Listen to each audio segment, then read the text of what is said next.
తీవ్ర అగాధంలోకి నెట్టేసింది. రంగుల మోజుతో పాఠశాలకు పార్టీ రంగులు వేసుకున్న నాటి ప్రభుత్వం విద్యా ప్రమాణాలకు తిలోదకాలిచ్చింది. ఒక్క టీచర్ పోస్టు కూడా భర్తీ చేయకుండా ప్రభుత్వ విద్యను తీవ్ర సంక్షోభంలోకి నెట్టేసింది. ఎన్నికల్లో ఇచ్చిన హామీ మేరకు అధికారంలోకి వచ్చిన వెంటనే బాధ్యతలు స్వీకరించిన తొలి రోజునే 16,340 పోస్టులతో మెగా డిఎస్సిపై తొలి సంతకం చేసి మా ప్రభుత్వం చిత్తశుద్ధి నిరూపించుకున్నాం. ఇప్పటికే ప్రక్రియ మొదలుపెట్టాం.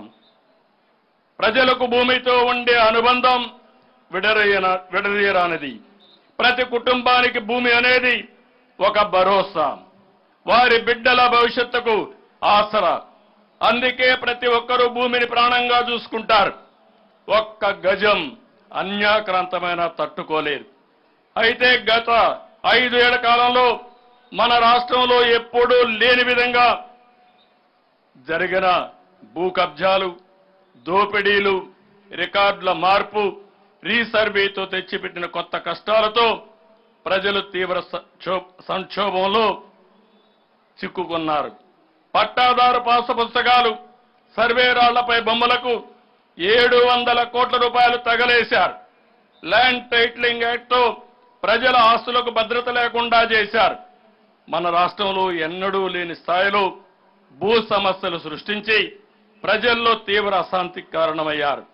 అందుకే ఈ సమస్యలు పరిష్కరించేందుకు రెండవ సంతకంతో ల్యాండ్ టైటిలింగ్ యాక్ట్ రద్దు చేశాం.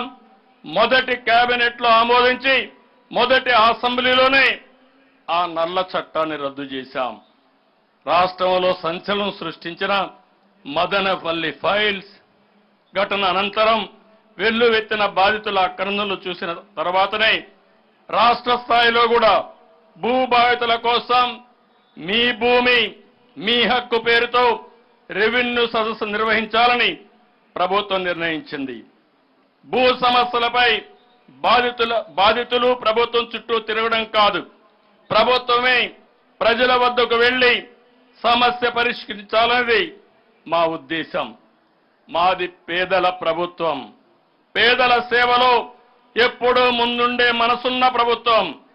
అందుకే ఎన్ని ఆర్థిక సమస్యలు ఉన్నా ఇచ్చిన మాట నిలబెట్టుకోవడం ప్రకారం పింఛన్లు పెంచి ఇవ్వాలని నిర్ణయం తీసుకుని అమలు చేశాం. పేదల సేవలు అనే కార్యక్రమం ద్వారా పింఛను మొత్తాన్ని పెంచి ఇంటి వద్దే పంపిణీ చేస్తున్నాం. 300 పింఛను 400 రూపాయలు చేశాం. దివ్యాంగులకు ఇచ్చే పింఛను 6,000 చేశాం. దీర్ఘకాలిక వ్యాధిగ్రస్తులకు 15,000 రూపాయలు పింఛను అందించి అండగా నిలిచాం.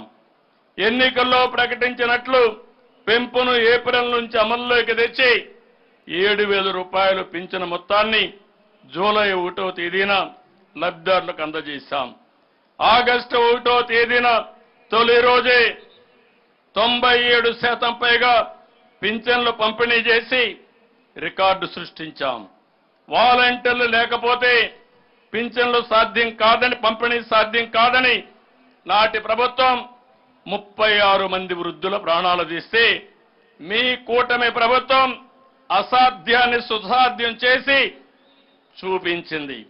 పేద ప్రజలకు ఆర్థిక భరోసా ఇచ్చేందుకు ప్రతి నెల 2,737 కోట్ల చొప్పున ఏడాదికి 33,000 కోట్లు, 5 ఏళ్లలో 1,64,000 కోట్ల రూపాయలు కేవలం పింఛను కోసమే ఖర్చు చేస్తున్నాం. వృద్ధులు, దివ్యాంగులు, అభాగ్యులకు ఆర్థిక భరోసా మాకు ఆర్థిక భారం కాదని, పేదల సేవలో మేము ఎప్పుడూ ముందుంటామని మరొక్కసారి తెలియజేస్తున్నా. ఆకలితో ఉన్న వారికి ఇంత అన్నం పెడితే అంతకంటే తృప్తి మరేముంటుంది. అందుకే నాడు అన్నా క్యాంటీన్లు ప్రారంభించాం. కేవలం 5 రూపాయలకి కడుపు నిండా భోజనం పెట్టాలన్న ఆలోచన నుంచి పుట్టింది అన్నా క్యాంటీన్. తిరుమలలో అన్న ఎన్టీఆర్ ప్రారంభించిన ఉచిత భోజనం పథకం డొక్కా సీతమ్మ అన్నదాన కార్యక్రమం నుంచి స్ఫూర్తిని పొంది అన్నా క్యాంటీన్ పథకం తీసుకొచ్చాం. రోజుకు సగటున 1,40,000 నుంచి రోజు సగటున 1,41,000 మంది 5 రూపాయలకే తృప్తిగా భోజనం చేసేవారు. అలాంటి అన్నా క్యాంటీన్లపై కక్ష సాధించి నిర్దాక్షిణ్యంగా తొలగించి ప్రజలకు తీరని ద్రోహం చేసింది గత ప్రభుత్వం. అయితే మళ్ళీ పేదవాడి కడుపు నింపాలనే మంచి ఆలోచనతో నేటి నుంచి అన్నా క్యాంటీన్లు 100 ప్రారంభిస్తున్నాం. మొత్తం 203 అన్నా క్యాంటీన్లు ఏర్పాటు చేస్తాం. గిరిజన ప్రాంతాల్లోని అన్ని మండల కేంద్రాల్లో అన్నా క్యాంటీన్లు ఏర్పాటు చేస్తామని ఈ సందర్భంగా ప్రకటిస్తున్నాం. ఈ అన్నదాన కార్యక్రమంలో ప్రజలు కూడా భాగస్వాములు కావాలని కోరుకుంటున్నాను. నలుగురికి అన్నం పెట్టే కార్యక్రమంలో విరాళాలు ఇచ్చి ఆ మంచిలో మీరు భాగస్వాములు కావాలని ఈ సందర్భంగా పిలిపిస్తున్నాను. మీ పుట్టినరోజు, మీ పెళ్లి రోజు, మీ ఇంట్లో శుభకార్యం జరిగిన రోజున మీరు విరాళం ఇస్తే మీ పేరును అక్కడ ప్రదర్శించి మీ పేరుతో ఆ రోజు ఆ అన్నా క్యాంటీన్ ద్వారా పేదలకు భోజనం పెడతాం. ఎవరు ఎంత విరాళం ఇచ్చారనే దానికంటే ప్రజల్లో ఒక స్ఫూర్తి తీసుకొచ్చేందుకు ఈ పిలుపునిస్తున్నాను. ప్రజల భాగస్వామ్యంతో ఎల్లకాలం కొనసాగేలా ఈ కార్యక్రమాన్ని రూపొందిస్తున్నాం. యువతకు అవకాశాలు సృష్టిస్తే అద్భుతాలు సాధిస్తారు. అయితే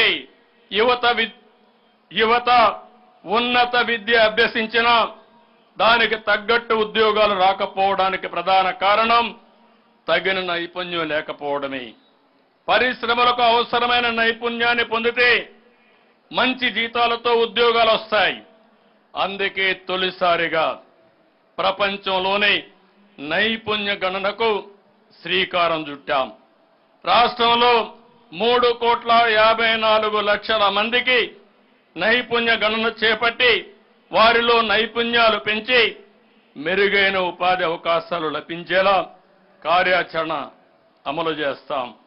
మన ప్రభుత్వం పేదల సంక్షేమాన్ని కాక్షించే ప్రభుత్వం. అందుకే నిర్మాణ రంగ కార్మికుల ఉపాధిని దృష్టిలో పెట్టుకుని ఉచిత ఇసుక విధానం అమల్లోకి తెచ్చాం. గత ప్రభుత్వం ఇసుక దోపిడీతో నిర్మాణ రంగాన్ని తీవ్ర సంక్షోభంలోకి నెట్టేసింది. గత ప్రభుత్వం ఇసుక దోపిడీపై సిబిసిఐడి విచారణకు జరిపిస్తాం. కూటమి ప్రభుత్వం ఏర్పాటు అయిన వెంటనే ఉచిత విధానంపై నిర్ణయం తీసుకున్నాం. ఇసుక దోపిడీకి చెల్లు చీటీ పాడి రాష్ట్రంలో 40 లక్షల మంది భవన నిర్మాణ కార్మికులకు భరోసా కల్పిస్తున్నాం. నిర్మాణ రంగం బాగుంటే లక్షల మంది కుటుంబాలు ఉపాధి ఉద్యోగ అవకాశాలు లభిస్తాయి. అందుకే ప్రభుత్వ ఆదాయాన్ని కూడా వదులుకుని ఉచిత ఇసుక విధానం మొదలు పెడతాం. వార్డు సచివాలయ ద్వారా ఇసుకను ఆర్డర్ చేసుకుని పొందే వెసులుబాటును కల్పిస్తున్నాం.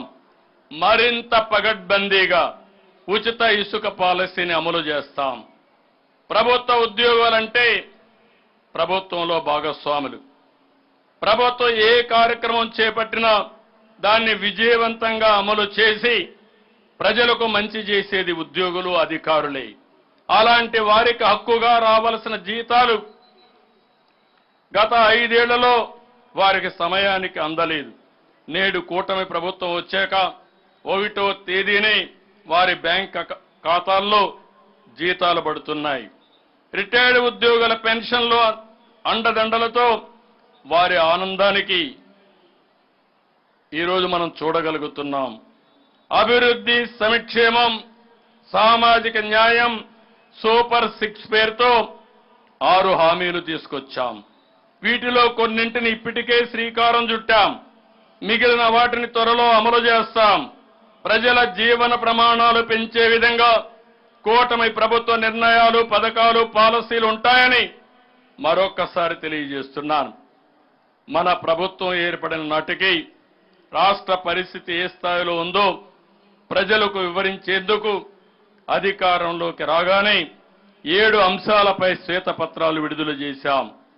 పోలవరం ప్రాజెక్ట్, అమరావతి రాజధాని, విద్యుత్, శాంతి భద్రతలు, మద్యం, పర్యావరణం, ఆర్థిక శాఖలపై శ్వేతపత్రాలు విడుదల చేసి ప్రస్తుత పరిస్థితులు, భవిష్యత్ కార్యాచరణ ప్రణాళికపై కూలంకుషంగా చర్చించాం. రానున్న రోజుల్లో కూడా క్షేత్రస్థాయిలో వీటిపై చర్చిస్తాం. ఇసుక దోపిడీ ఎలా జరిగింది, మద్యం పాలసీ ద్వారా ఎలా దోచుకున్నారో ప్రజలకు వివరిస్తాం. సహజ వనరుల దోపిడీని బహిర్గతం చేస్తాం. తప్పు చేసిన ఏ ఒక్కరిని వదిలిపెట్టాం.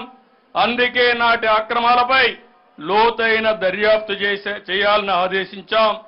అక్రమార్కుల్ని శిక్షించి తీరుతాం.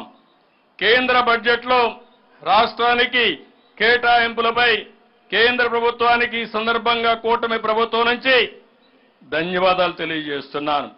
ఈ ఏడాదికి రాజధానికి 15,000 కోట్ల ప్రత్యేక ఆర్థిక సహాయాన్ని కేంద్రం ప్రకటించింది. పోలవరం నిర్మాణానికి హామీ ఇచ్చింది.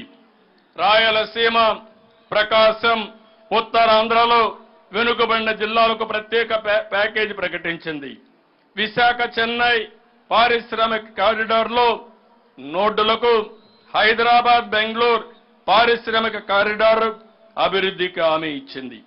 ఏపీలో 2024-25 ఆర్థిక సంవత్సరానికి ఉపాధి హామీ పని దినాలు 15 కోట్ల నుండి 22 కోట్లకు పెంచాలని ఇచ్చిన ప్రతిపాదనపై కేంద్రం ఆమోదించింది. ఈ నిర్ణయంతో 53 లక్షల కుటుంబాలకు లబ్ధి జరుగుతుంది. రైల్వే బడ్జెట్లో ఏపీకి 9,151 కోట్లు కేటాయించారు. విభజన చట్టంలో ఉన్న అంశాలపై కేంద్ర ప్రభుత్వంతో తెలంగాణ రాష్ట్రంతో చర్చించి ముందుకు వెళ్తున్నాం. ప్రపంచంలో భారతదేశాన్ని సూపర్ పవర్ చేయడానికి కేంద్రం వికసిత్ భారత్ 2024 విజన్ ని రూపకల్పన చేస్తుంది. ఈ వికసిత్ భారత్ ప్రయాణంలో భాగస్వామి కావడానికి ఆంధ్రప్రదేశ్ అన్ని విధాలా సిద్ధంగా ఉందని ఈ సందర్భంగా నేను తెలియజేస్తున్నాను. విజన్ 2047లో రూపకల్పనకు రాష్ట్ర ప్రభుత్వం అత్యంత ప్రాధాన్యత ఇస్తుంది. అందరి అభిప్రాయాలు తీసుకుని అక్టోబర్ 2వ తారీఖున గాంధీ జయంతి సందర్భంగా స్వర్ణ ఆంధ్రప్రదేశ్ విజన్ 2047ను రూపకల్పన విడుదల చేయబోతున్నాం. పబ్లిక్ పాలసీలని బలంగా విశ్వసించే వ్యక్తిని నేను. ఒక పాలసీ